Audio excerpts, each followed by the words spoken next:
నమస్తే మిత్రులారా, నేను మీ తీన్మార్ మల్లన్న. ఇప్పుడు నేను మాట్లాడబోతున్న టాపిక్ తెలంగాణలో పద్మశాలీలు. పద్మశాలీల పరిస్థితి ఎలా ఉంది, అసలు ఈ పద్మశాలీలు ఎవరు, వాళ్ళ జనాభా ఎంత, దేశవ్యాప్తంగా ఆ కులానికి ఉన్నటువంటి చారిత్రక నేపథ్యం ఏంది, అసలు పద్మశాలీలు రాజకీయంగా ఎందుకు ఎదగలేకపోయారు, వాటి కారణాలేంటి, ఈ అంశాలు మీతో మాట్లాడాలనుకుంటున్నాను మిత్రులారా. ఫస్ట్ ఆఫ్ ఆల్, భారతదేశంలో మొత్తం 10 రాష్ట్రాలలో పద్మశాలీలు ఉన్నారు. 10 రాష్ట్రాలలో పద్మశాలీలు దాదాపుగా వారేస్తున్న అంచనా ప్రకారం 2,10,00,000 మంది 10 రాష్ట్రాలలో ఉన్నటువంటి పద్మశాలీలు. ఇక అదే తెలంగాణ విషయానికి వస్తే దాదాపుగా 15 నుంచి 20 లక్షల మంది పద్మశాలీలు ఈ తెలంగాణలో ఉన్నట్టు ఇక్కడ పద్మశాలి సంఘాలు చెప్తున్నటువంటి మాట. సరే, అందులో ఇంత ఎక్కున్నారా తక్కున్నారా అనేది ఆ కులవారి జనాభా లెక్కలు లేవు కాబట్టి ఇది సరైన అంచనా అవ్వచ్చు కాకపోవచ్చు. ఇక విషయానికి వస్తే మిత్రులారా, పద్మశాలి సోదరులకు నేను ఒక విషయాన్ని చెప్పదలుచుకున్నా. తెలంగాణ పోరాటంలో పద్మశాలీల పాత్ర ఎట్లా ఉందో భారత స్వాతంత్ర పోరాటంలో కూడా పద్మశాలీల పోరాటం అట్లనే ఉంది.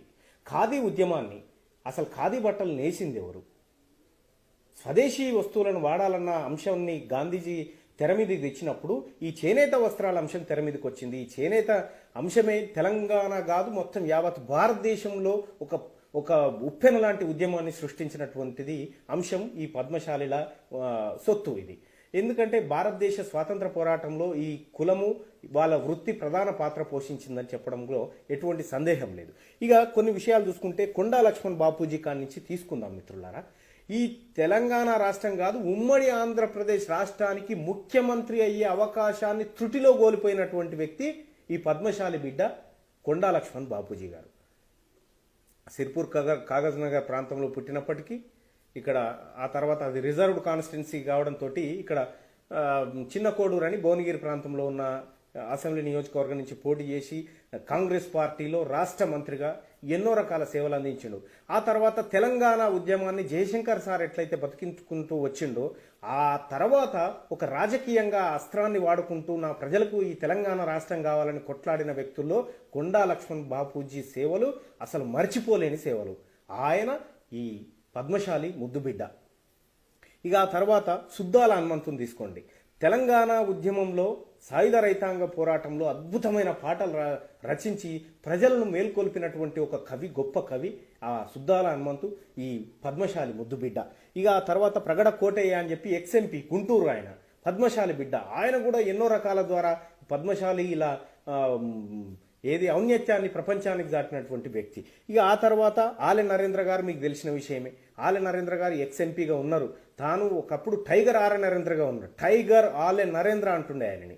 అటువంటి వ్యక్తి తెలంగాణ సాధన సమితి అని చెప్పి ఒక పార్టీని పెడితే ఆ పార్టీని ఎన్నో కుట్రల ద్వారా కొంతమంది అగ్రవర్ణ పార్టీలోళ్ళు ఎట్లాగం చేసిరో మీరు గమనించుకోవాలి పద్మశాలి సోదరులు. ఎందుకంటే కొండా లక్ష్మణ్ బాపూజీ ఈ రాష్ట్రానికి ముఖ్యమంత్రి అయ్యే అవకాశాన్ని అగ్రవర్ణాలే దెబ్బకొట్టినాయి.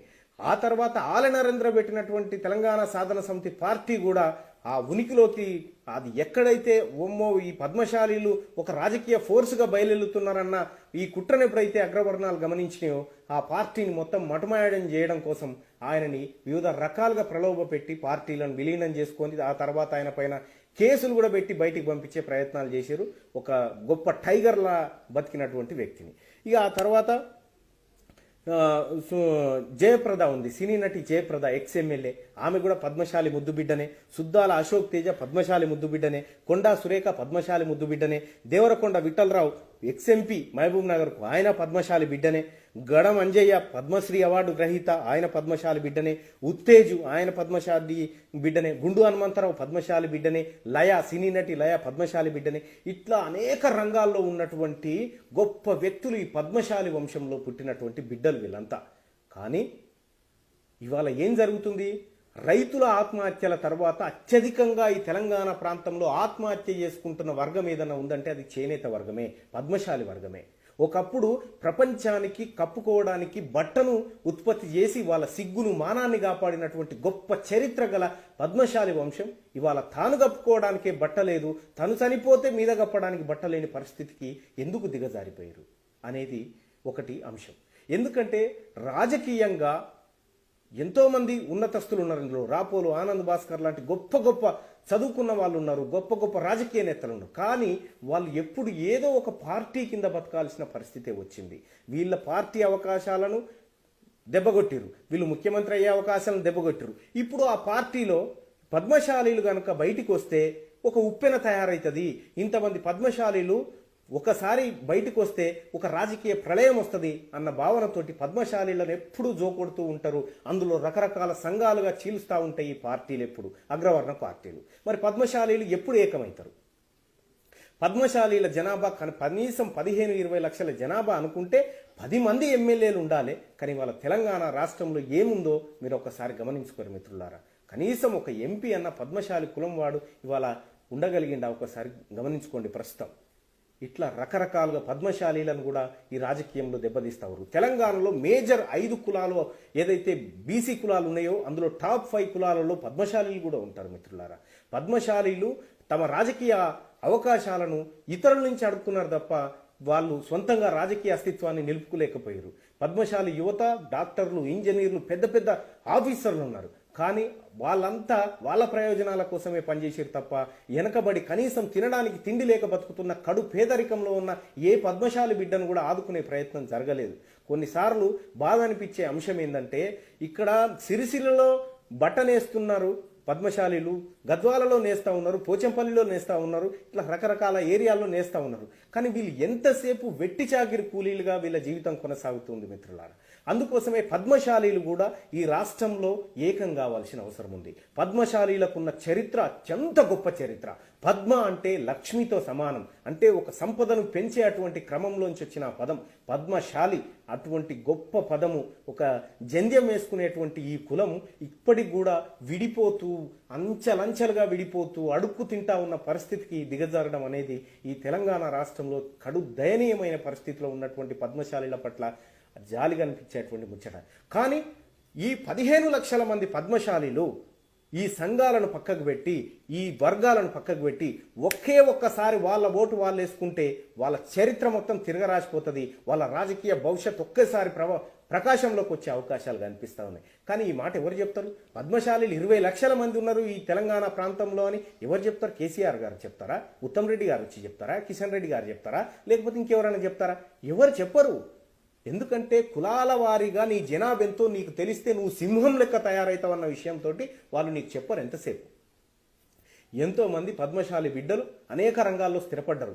వాళ్ళు బతకడం కోసం ప్రయత్నం చేస్తూ ఉన్నారు. కానీ ఏదో కొద్ది మంది మాత్రమే వాళ్ళ చరిత్రను, వాళ్ళ సంస్కృతిని మళ్ళీ వెలికి తీసే ప్రయత్నం చేస్తూ ఉన్నారు. చాలామంది కవులు, కళాకారులు ఉన్నారు ఆ కులాల్లో కూడా. వాళ్ళందరూ బయటికి రావాల్సిన అవసరం ఉంది.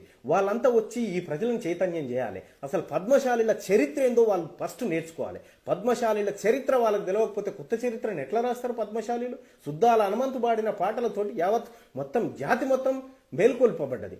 మరి ఇవాళ ఆ అట్లా ఈ సమూహానికి అంత నాయకత్వం వహించినటువంటి పద్మశాలీలు ఇవాళ ఎందుకు ఆ నాయకత్వానికి అందిపుచ్చుకోలేకపోతున్నారు?